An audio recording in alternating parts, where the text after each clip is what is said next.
Hi, this is Andy from Comingle here. I've been asked to help a student at Georgia Tech with her class project talking about history of dildos and other sex toys. And so she sent me some questions, and I'm just going to read those and then just give you quick off-the-cuff answers from my thoughts of it and kind of where we're coming from in Comingle in terms of sexual technology.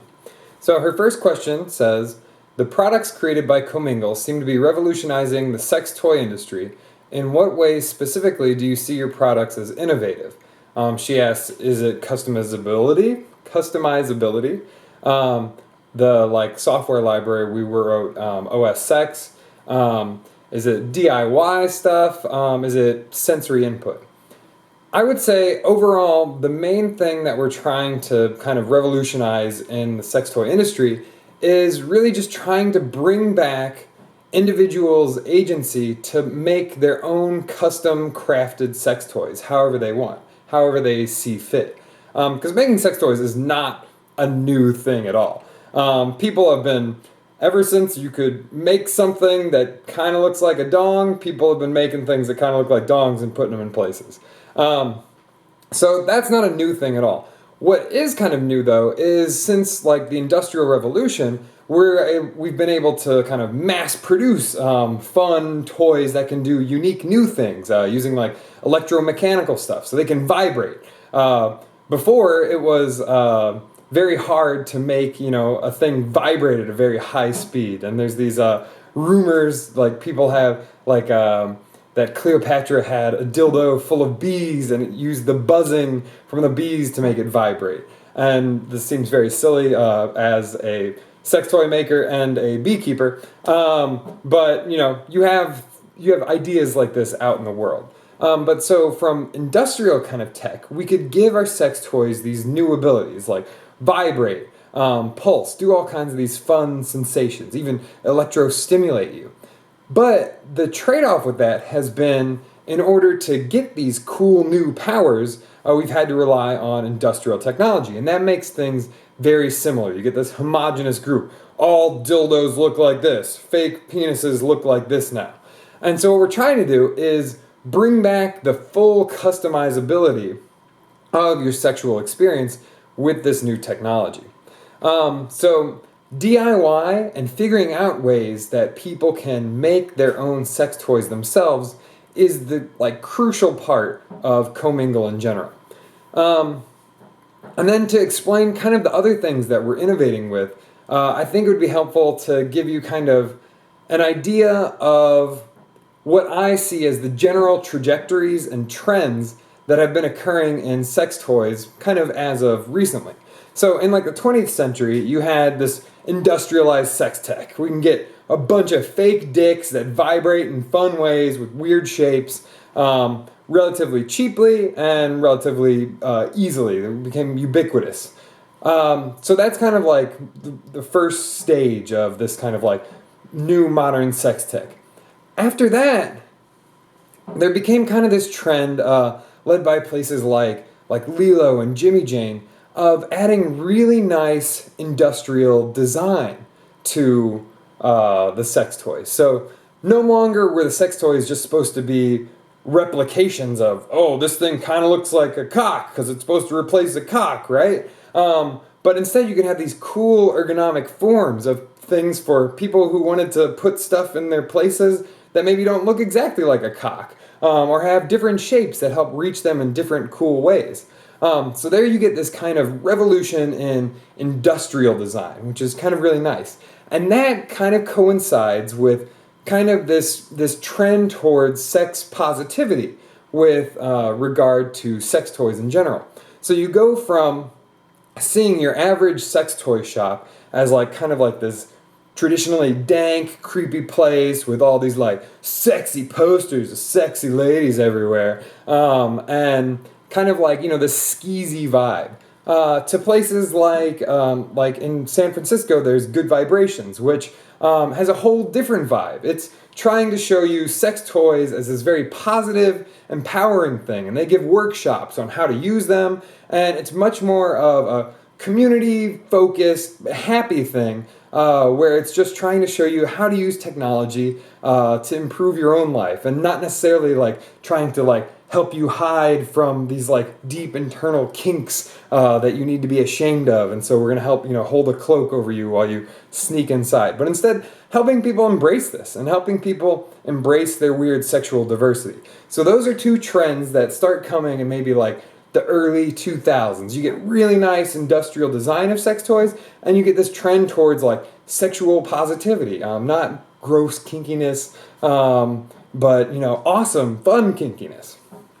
So then what we see as the next stage in this revolution of sex toys is bringing back the power to the people themselves.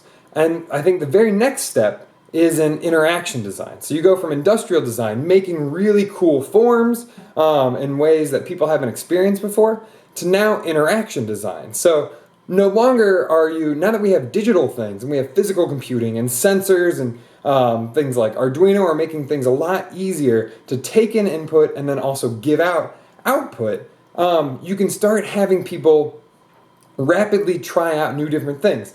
Maybe your vibrator doesn't just buzz anymore like it used to, or maybe it doesn't do just these specific patterns, but now it beats to music. It beats to your heart. It beats because of the way that your partner's rhythm is going, not necessarily your own. It beats because of how you're breathing. It beats because of stock market prices. It beats because of all kinds of different things and ways that you can try to control. And so that I see as the next stage is, a trend in interaction design. And that's just starting up. There's a lot of these big companies are making things like, oh, we have a dildo, and now we also have this new line of dildos that beat with music. Or they're like, oh, we have a dildo, and now we have a new line of dildos that you shake this accelerometer, and then it goes like that. What we tried to invent and give to the world is the first real dildo platform. So it's kind of like almost an analogy between a television and a computer. A television is kind of a standalone device, and you can take in signals and you can display this, full motion video. A computer can do all these kind of things, and you can reconfigure it however you want. And so it can also be used to be a television, but it can also be used to play video games. Or I guess a television can also play video games. But a computer can also, check email. You can go on Facebook. You can do graphic design. You can make dildos on a computer.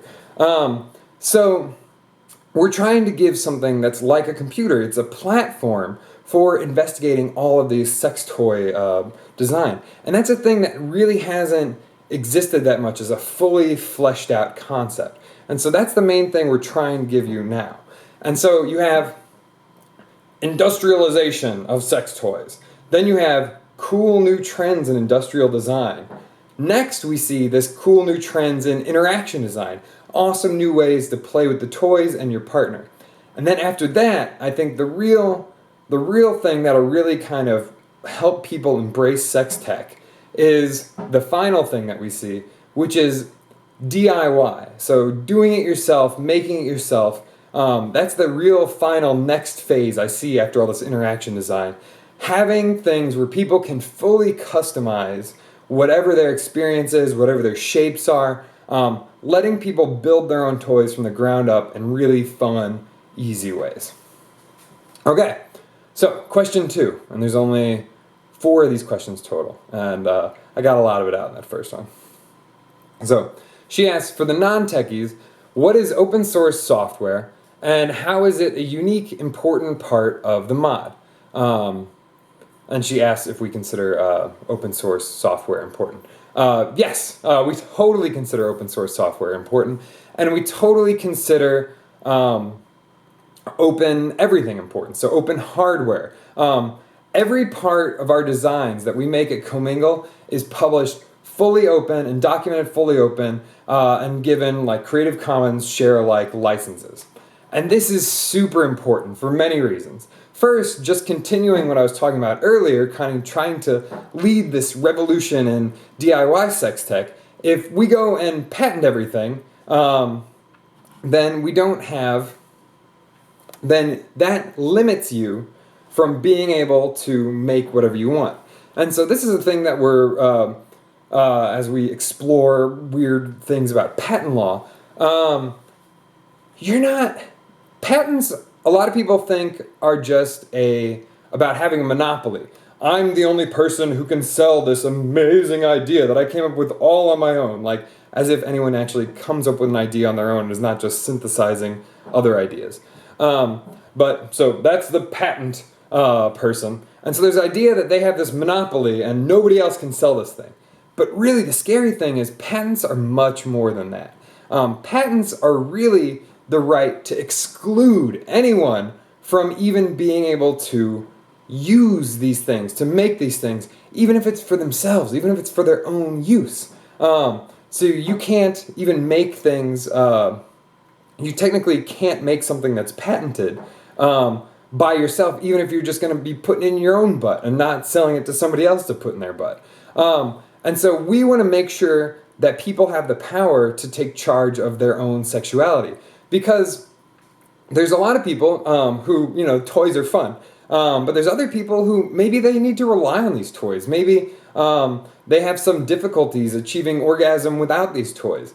And if that's really can be a big part of their life and their sexual experience. And so we don't want this to fall into the hands of any giant evil company who's like, oh, well, I'm sorry that you want to get yourself off in this way, but if you want to have sex and enjoy it with this kind of shape or design that we've laid claim to, you got to give me, $1,000 or whatever. So our goal is to try to unlock as much of this sexual technology as possible so that people can freely explore and build for their own sexuality.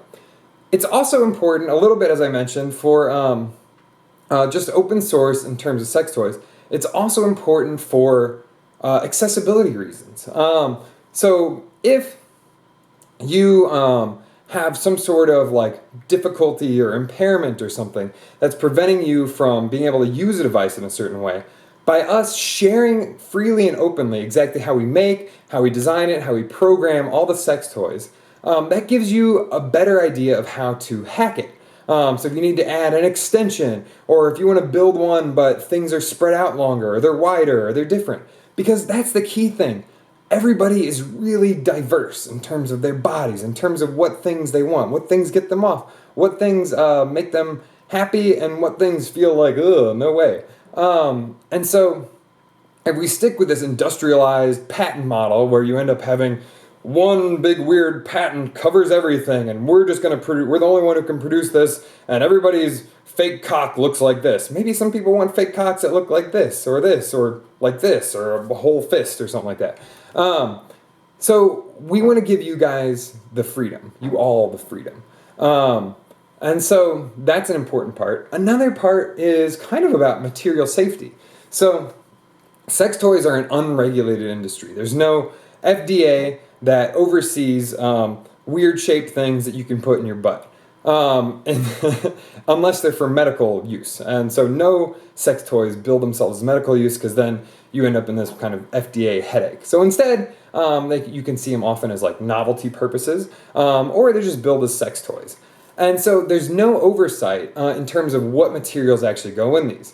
So places can actually say that they're, we only use body-safe products, but unless they're publishing things like material safety data sheets, like we do, or if they're publishing things like exactly how they put it together, you can't actually be sure of what's going into this thing that you're about to put into your body. So I feel that's a really important part of open source and sex, is about material safety. So when you see ours, you can go through our tutorial, you can look at, they use this type of silicone from this manufacturer, it's body safe, blah, blah, blah. Here's the safety data sheets on it and all that kind of stuff. Whereas any other dildo you find, you're not going to get that kind of information. And that just kind of sucks. Sex is a really intimate thing. It should be intimately customizable, and nobody should be able to stop you from getting off how you want. So that's why I think open source software is important. Okay? So now her next question is, what types of things are possible, parentheses, mind control, with the capabilities of the mod? She asks, can I fuck a painting if I make the vibrations respond to the pixel values in A Starry Night, for example? Totally. It all depends on the world's really open. So to like address your last question, like could you fuck a starry night? That depends on what your interpretation of fucking a starry night is. We have computer vision scripts that already respond to anything you can point a camera at that control how your dildo vibrates. And so yes, you could. If your version of fucking a painting is getting the patterns off of how the figures are arranged in A Starry Night or something like that, and controls your vibe, then you're totally fucking a painting. If you want it to be a little different, like maybe you're analyzing different metrics in A Starry Night, like just the color values. So before you were looking at just the shapes and the spatial arrangement, now you're looking at the colors, and that makes it vibrate differently. Or you can synthesize all of them. You start getting into this realm of kind of digital expression, which is this cool new burgeoning zone of creative expression, of finding ways that computers can interpret parts of our real world and then making meaning with that. And so you can make meaning out of A Starry Night and a crazy, new dildo platform by figuring out a way to be like, yes, I'm gonna fuck Van Gogh's masterpiece. And then you can just create it however you want. Other things that are possible, we have lots of demos. So we have things like clothing you can stroke and then it makes it vibrate. We have the computer vision I mentioned. We have capacitive touch sensing, so it turns anything into kind of a theremin. You can just clip on like an orange or anything you want. We have a tennis racket, and things become touch sensitive. It's like a makey, but it controls a dildo.